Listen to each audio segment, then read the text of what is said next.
Previously during the investigation.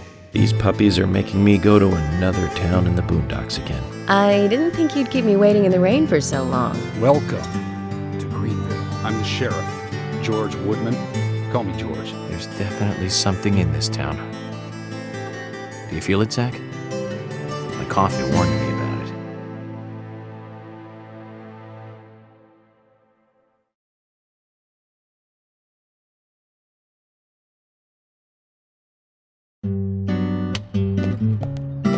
The Greenville General Hospital is down the road by the lake. It's too far to walk. Come on, get in the car. If I'm riding in a car, George, I prefer to be the driver. Can you provide a car for me? What are you talking about? You don't even know how to get there. Which is another good reason for me to drive, George. I need to learn my way around town. Oh, man. Very well. Then I'll ride with you. I want to keep an eye on you. Fair enough. Just one thing, Agent Morgan. Your involvement in this case is limited. That means you don't have to learn your way around town.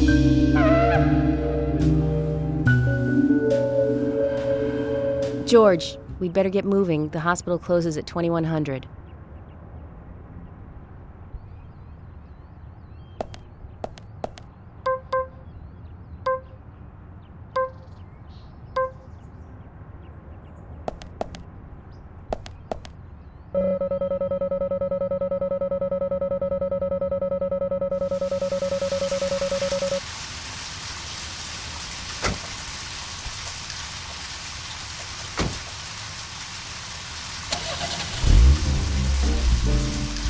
Agent Morgan, get us there quickly, but drive within the speed limit. Just because you have a badge doesn't mean you can drive like a maniac. George, what are you, his mother? We just need to get the autopsy results. Agent York isn't accustomed to the town yet. Give him a little slack.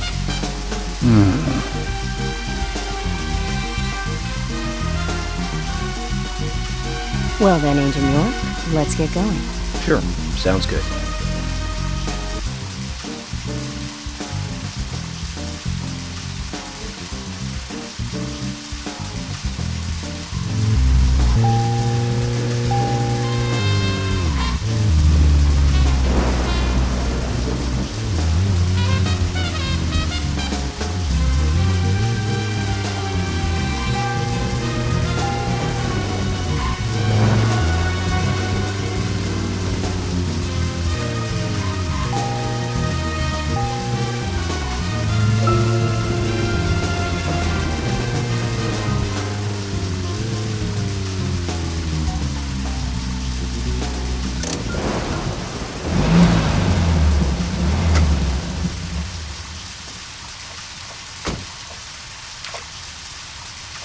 If you're wandering off, then we'll go on ahead.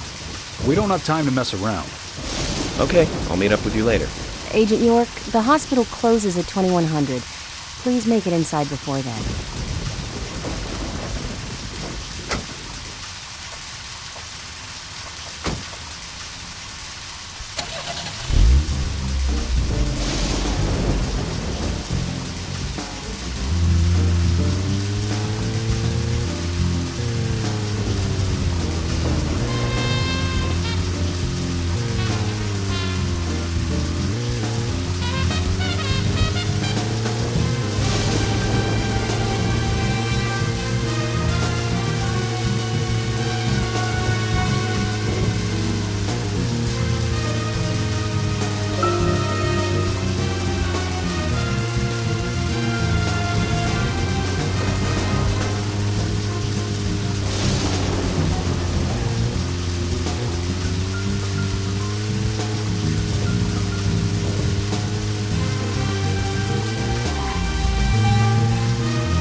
Speaking of 80s movies, one jewel in the rough springs to mind. Deadly Spawn. Do you remember that one, Zach? Back in '83, directed by Douglas McCann. Right, it was filmed pretty cheap, but still it was pretty good. The monster design with the mouth crammed full of teeth, I loved it. So many delicious B-movie cliches. Did you know that they made a sequel? But I never got to see the sequel. The rental store didn't have it for some reason. They said the staff for the sequel was totally different from the original. I wonder how the sequel turned out. You know, the monster in that one responded to sound. Wait, Zach. Sounds a lot like the movie Tremors. I think that one was back in '89, directed by Ron Underwood. Now that was a great role for Kevin Bacon. Masterpiece. Zach, that one had sequels like crazy. I remember there was a fourth one. I've only seen the first one, though.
Zach, is there something here that you want to check out? They told us to be there before 2100, but don't worry about that. Let's do whatever you want to do.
Tremors. I think Fred Ward was in it. You say Fred Ward, and I say Remo Williams, The Adventure Begins. That one was back in '85, I think. Directed by Guy Hamilton. I guess Hamilton was aiming to start a series like 007, but it had no sequels. Real shame.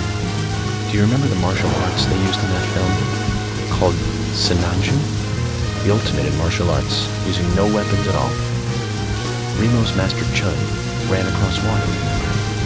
And he loved soap operas. Man, that was a good character. He was played by Joel Grey, the best supporting actor in Cabaret. Of course, in Remo, he had so much makeup on you couldn't tell.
This flower. There's something very mesmerizing about it. I wonder what it's called. I'll take one with me and ask someone later.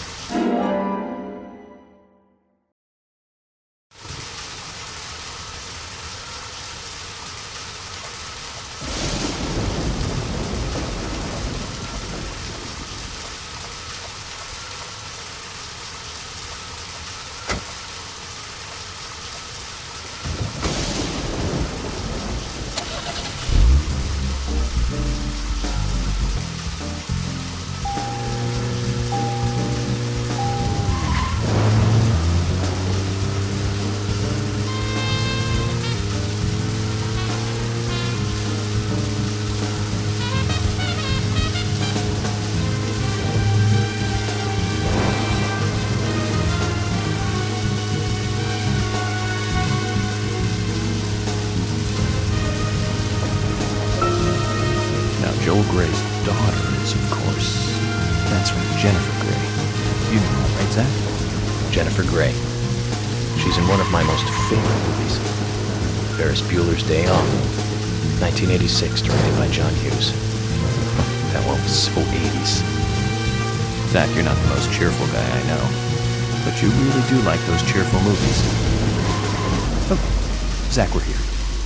Let's continue our chat later.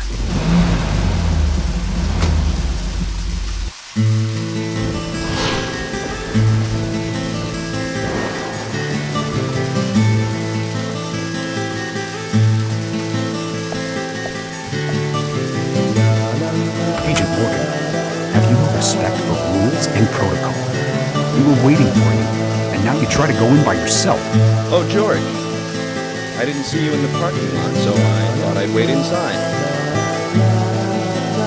Just watch it from now on. I don't like inconsiderate people who think that they're above the rules, and I'm sure I've made this point clear by now. Calm down, George. He probably just got lost on his way here and rushed in. Right, Agent Nick? Let's go inside then.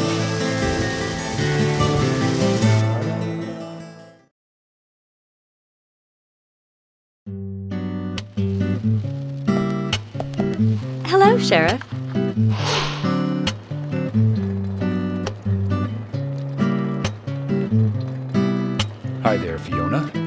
you're here to see Usha. Do you know where he is? I think Dr. Johnson is in the computer room. A computer room? In a hospital? Nice to meet you, Mr. FBI agent.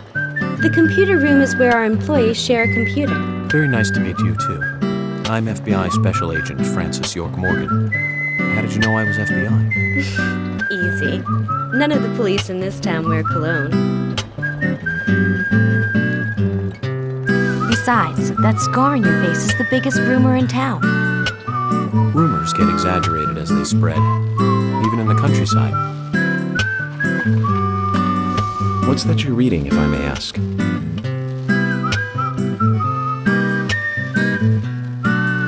You haven't heard of this yet? It's a recent bestseller mystery. It's set in the U.S., a small traditional North American town close to the Canadian border. A peaceful, traditional place.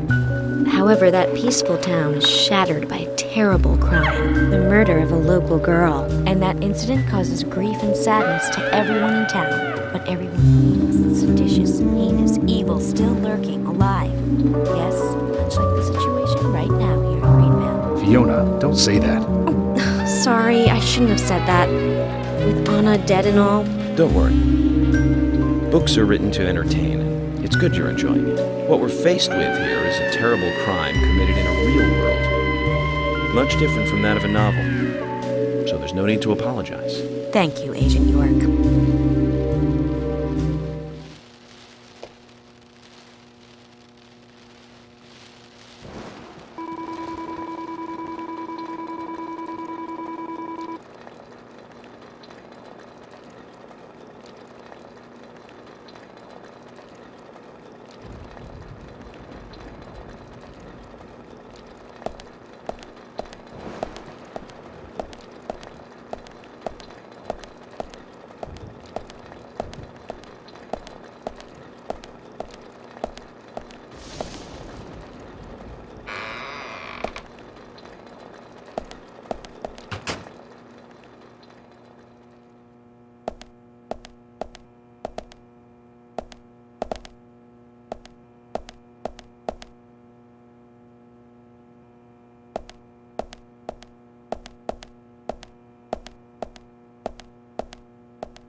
We couldn't find him.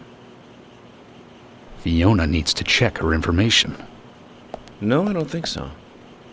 Does the doctor like playing games by any chance? What do you mean? There's a message on the computer, and a card key already set in place. The king passes the rook and meets the bishop. The knight takes a pawn along for the queen. What does that all mean? It's a simple puzzle. Zach, let's take him up on his challenge. You can do this, right?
Zach, something is still missing.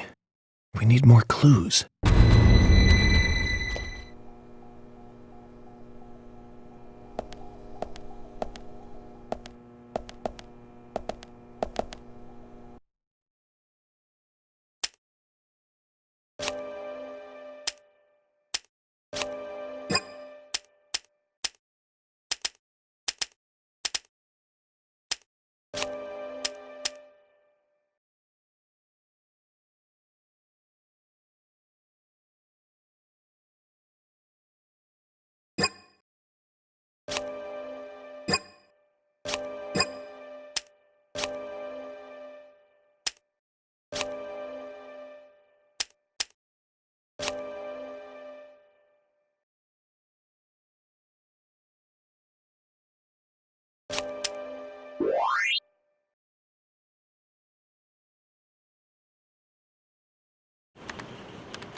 The doctor awaits below with the deceased.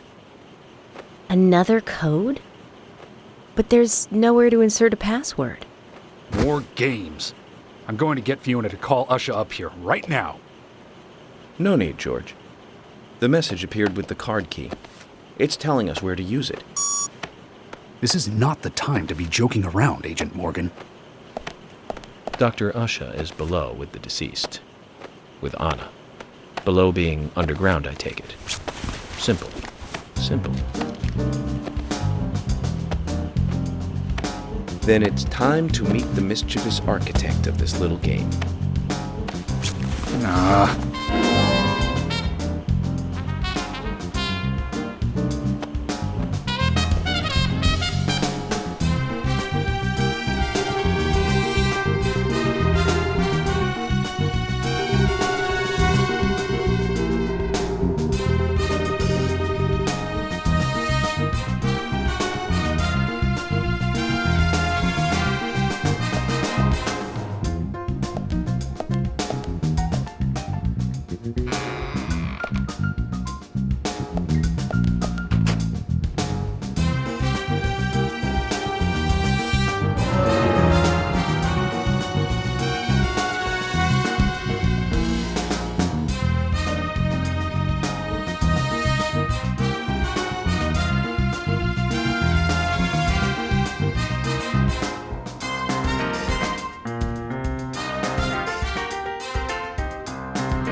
Usha, sorry to keep you waiting. Ah, you made it. Let's get started, shall we?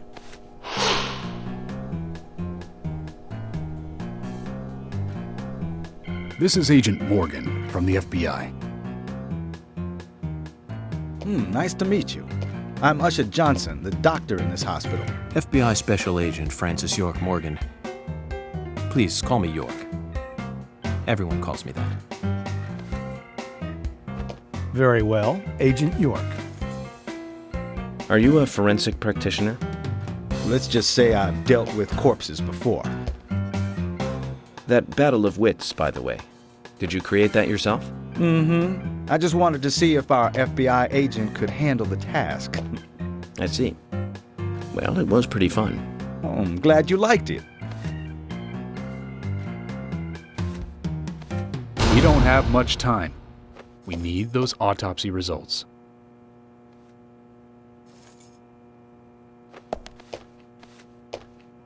Next time, try challenging us without obstructing an investigation. You've angered the monarch.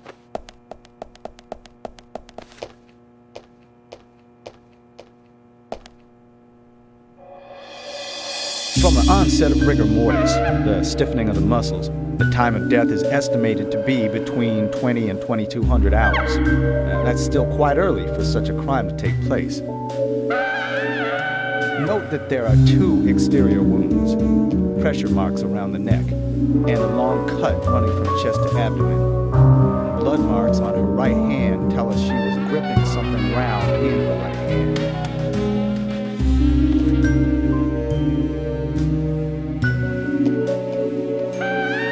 Her skull is also fractured, but that is unrelated to the cause of death. It probably happened to her after she was killed.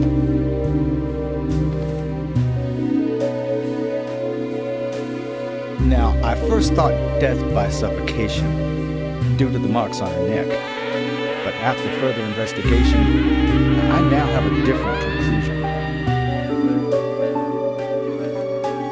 The direct cause of death was loss of blood from the wound.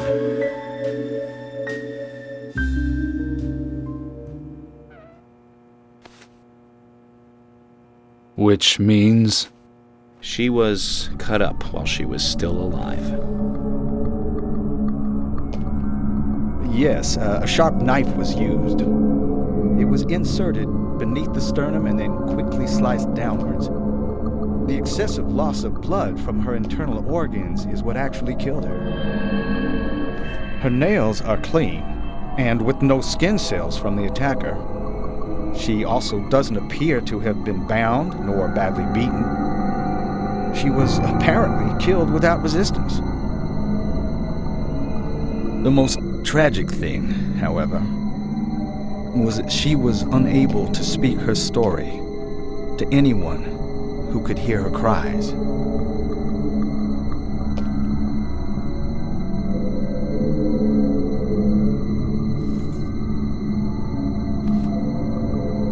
The perpetrator cut out Anna's tongue.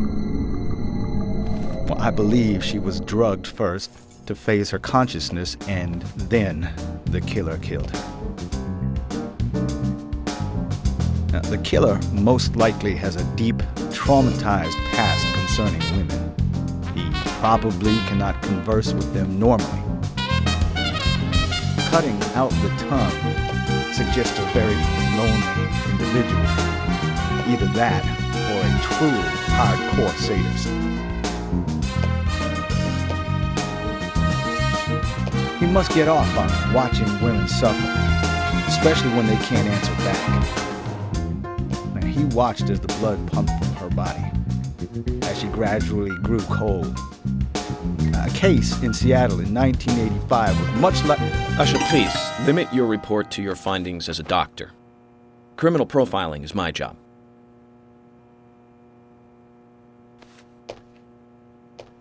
You're wrong, also. Anna died fully, deeply, painfully aware of what was happening to her. But, Tell me, what time did it stop raining on the night Anna was killed? Just before I went to bed, right after the movie on TV ended, so around 1 a.m. What movie was it? An American Werewolf in London. Directed by John Landis, 1981. So the rain stopped, accompanied by the ending song, Blue Moon. George, would you mind if I examined Anna myself? What more do you hope to find?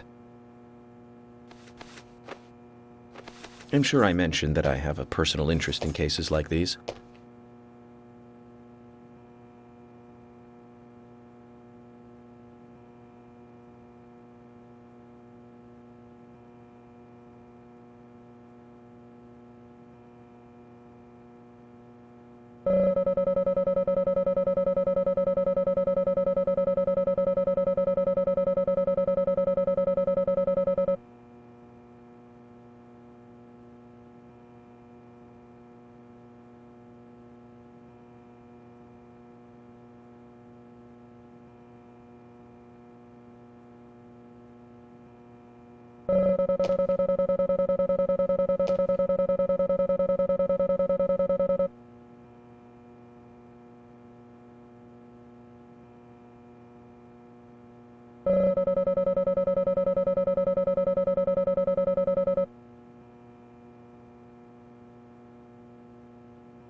From her lack of resistance, I'd say that Anna's injuries happened very quickly. Unable to speak, she was then left to cry herself to death. Zach, it's all starting to come together. The perpetrator stayed with her for at least 2 hours until it stopped raining. At the estimated time of her death, it was still raining, but you can still see tear marks on her cheeks. That means she was killed under a roof somewhere. She was then carried into the woods after it stopped raining. There's one other thing. Her tongue was removed with a very blunt knife. In fact, it's more likely it was simply chopped off. Asha, are you a passionate man? Well, not particularly, but I am man enough should the moment call for it. George, how about you? I'm very passionate. Yes. Especially when it comes to women. But I don't see what that has to do with anything. George, the perpetrator is just like you. He's passionate about women. He's a passionate kisser. This was a kiss of death. The perpetrator bit off Anna's tongue. We'll never get a dental print from a wound like this. But this is still a big lead.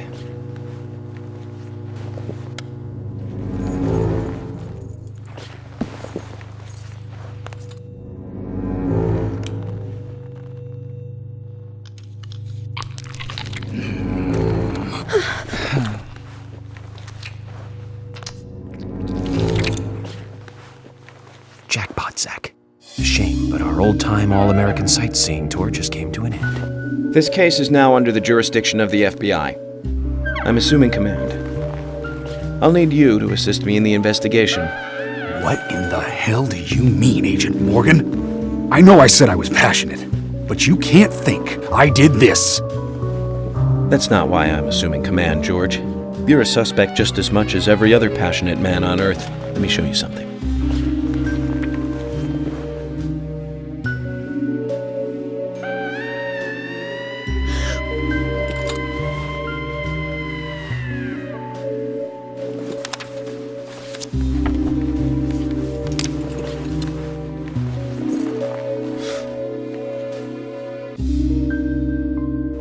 There you go. Amazing, huh? I'm sure you have a lot of questions, but most of the details are top secret.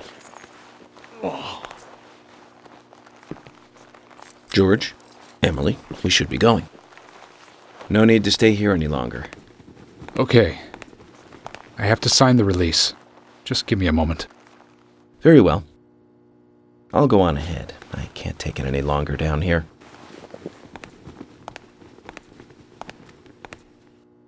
Bishop takes queen. His rook takes your queen. Then your knight takes rook. And checkmate. Huh?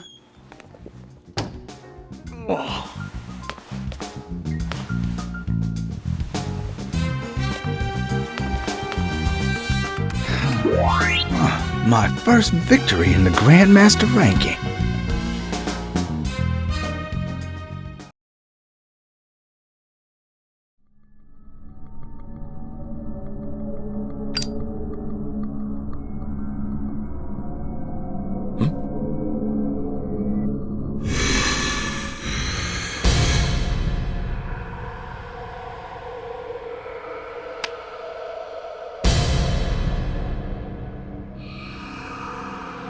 Zach, they're here.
Bullseye. Amazing. Bullseye.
Yeah.